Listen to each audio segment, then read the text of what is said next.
कुछ साल पहले रामपुर में हरिया अपने परिवार के साथ रहता था। वो अपना छोटा खेत बो के परिवार की परवरिश किया करता था। उसका छोटा भाई कृष्णा खेती के काम में उसकी कोई मदद नहीं करता, लेकिन कृष्णा एक बहुत ही अच्छा कारपेंटर था। कृष्णा कृष्णा उठो भाई, सूरज सर पे आया है, कुछ काम वाम नहीं करना तुम्हें?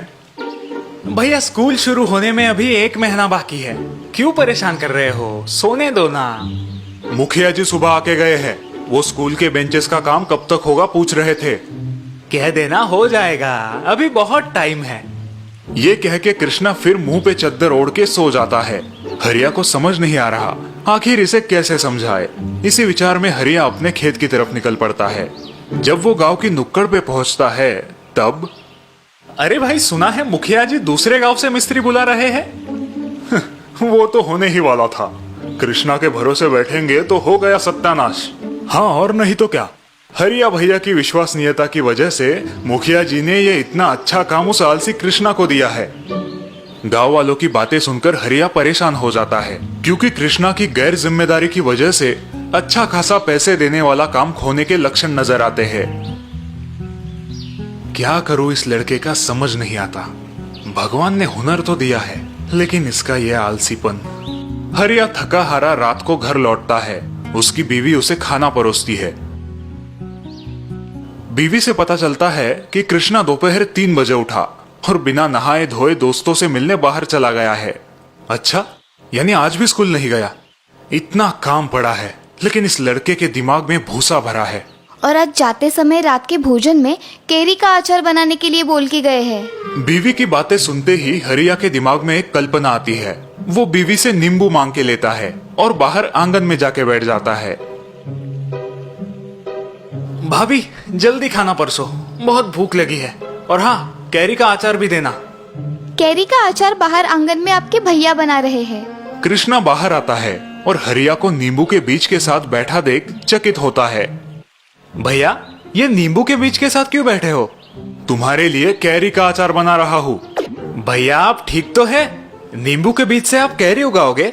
हाँ, क्यों नहीं उगेगी? भैया आप ही ने सिखाया है ना, जो बोओगे वही पाओगे।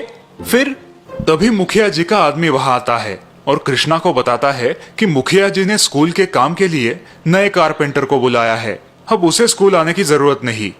अरे मुखिया जी, ऐसे कैसे कर सकते हैं?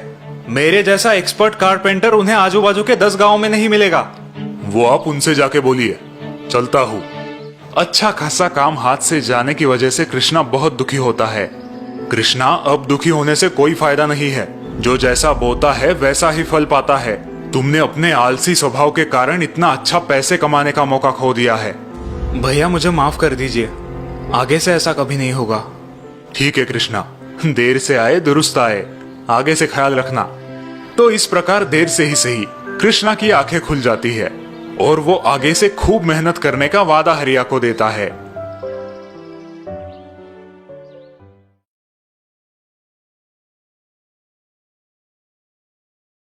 यह आलीशान घर है सक्सेना विला और इसके मालिक है mister Saxena. Good morning sir. Very good morning Manohar. कैसा था आपका सफर? हो गुड, बहुत अच्छा था। और तुम बताओ, कैसे चल रहा है यहाँ सब कुछ? सब बढ़िया है सर। और तुम्हारी फैमिली, बेटी की शादी सब कैसे थी? आपकी कृपा से सब अच्छा था। Good good.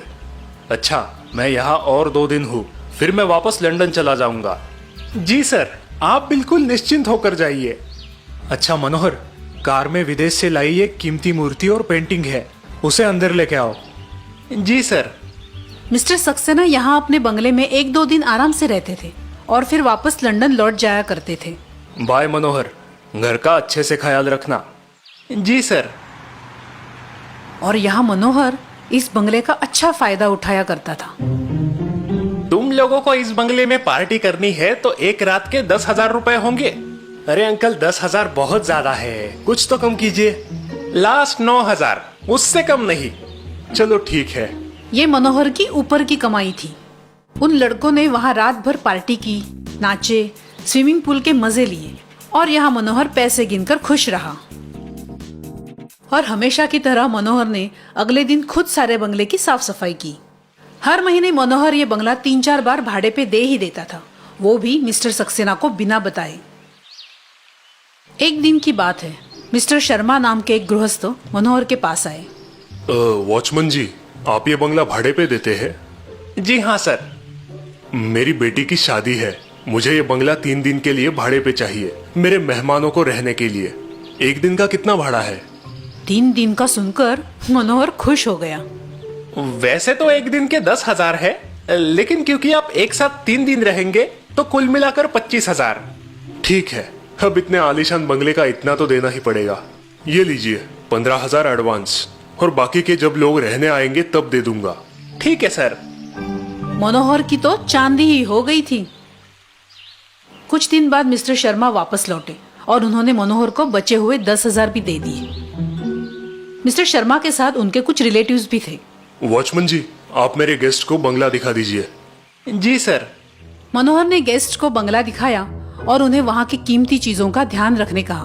वो गेस्ट उस बंगले में 3 दिन रहे। उस बंगले में रोज रात कोई न कोई फंक्शन हुआ करता था। 3 दिन बाद एक एक करके सारे गेस्ट चले गए। मनोहर खुश था क्योंकि उसे ढेर सारे पैसे मिल गए थे। हमेशा की तरह मनोहर बंगले की साफ सफाई करने लगा। अरे ये क्या, यहाँ की वो महंगी पेंटिंग कहाँ गई?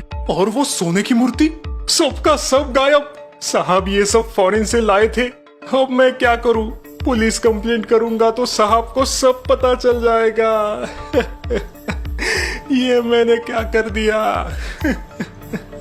मनोहर अपनी ही लालच में फंस गया और अब वो कुछ भी नहीं कर सकता था।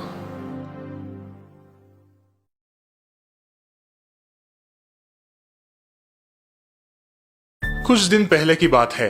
अरविंद ने अभी अभी अपनी टीचर्स ट्रेनिंग पूरी की थी और शहर की स्कूल्स में जॉब के लिए अप्लाई कर रहा था, लेकिन वक्त बर्बाद ना हो इसलिए उसने घर पर ही ट्यूशंस लेना शुरू किया। अरविंद सर, बबलू दिमागी कमजोर है और उसकी मैथ्स भी बहुत कच्ची है। प्लीज उस पर जरा स्पेशल ध्यान दीजिए। जी, आप टेंशन मत लीजिए। ये खुशी की बात अपने स्कूल टीचर से शेयर करने अरविंद पाठक सर के घर आता है। बहुत बहुत बधाई अरविंद। हर बड़े काम की शुरुआत छोटे काम से ही होती है। खूब मन लगा के पढ़ाना। जी सर, मैं पूरी लगन के साथ काम करूंगा और आप ही के जैसे एक आदर्श टीचर होने की कोशिश करूंगा। आदर्श और बच्चों के फेवरेट, और इसलिए तुम्हें एक गुण बहुत काम आएगा। वो कौन सा सर? पेशेंस, यानी कि धीरज। तुम्हें तुम्हारे स्टूडेंट के साथ हमेशा धीरज से काम लेना होगा। सिक्के के दूसरे बाजू को बिना समझे कोई निष्कर्ष मत निकालना। अरविंद ने पाठक सर की बात अपने दिमाग में फिट कर ली। अरविंद बबलू को मन लगा के पढ़ाता था। अरविंद ने एक बात नोटिस की थी कि बबलू की मैथ्स सचमुच में कमजोर थी। वो उसे सिखाने के लिए सिंपल टेक्निक्स यूज करता था। एक दिन अरविंद ने बबलू को एक सिंपल सा सवाल पूछा। बबलू, अब सवाल ध्यान से सुनना और सोच के आंसर देना। अगर मैंने तुम्हें 3 ऑरेंजेस दिए और उसमें से एक वापस ले लिया तो अब तुम्हारे पास कितने ऑरेंजेस बचे? 3 सर। नहीं, फिर से सोचो। सर 3 ऑरेंजेस ही होंगे मेरे पास। नहीं बबलू, 2 ही बचेंगे। ये देखो, 3 ऑरेंजेस मैंने तुम्हें दिए और ये एक वापस ले लिया, तो कितने बचे? सर 3। बबलू के बार बार गलत जवाब देने पर धीरे धीरे अरविंद के पेशेंस खत्म हो जाते हैं और वो गुस्सा होने लगता है। फिर उसे पाठक सर की बात याद आती है। तुम्हें तुम्हारे स्टूडेंट के साथ हमेशा धीरज से काम लेना होगा। अरविंद फिर से बबलू को प्यार से समझाने लगता है, लेकिन बबलू वही गलत जवाब देता है। ये लड़का इतना समझाने पर भी गलत ही जवाब दे रहा है और इतने कॉन्फिडेंस से। समझ नहीं आ रहा इसे कैसे एक्सप्लेन करूं। दिमाग का दही हो रहा है।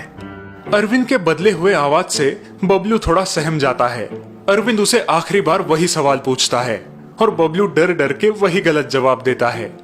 बबलू, अब मैं तुम्हें आखिरी बार पूछ रहा हूँ, सही जवाब दो, वरना कल तुम्हें 1 से 100 बार लिख कर लाना पड़ेगा।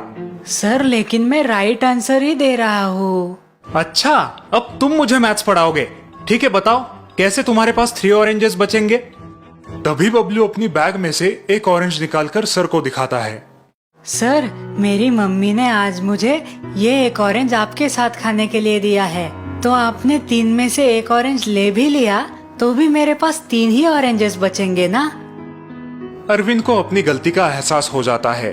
उसे पाठक सर की सीख याद आती है। ओ Bablu, I am so sorry बेटा, तुम्हारा जवाब बिल्कुल सही है। Very good. अरविंद को अपने बर्ताव का पछतावा होता है और वो आगे से कभी भी बच्चों के साथ इस तरीके से बिहेव ना करने की कसम खाता है।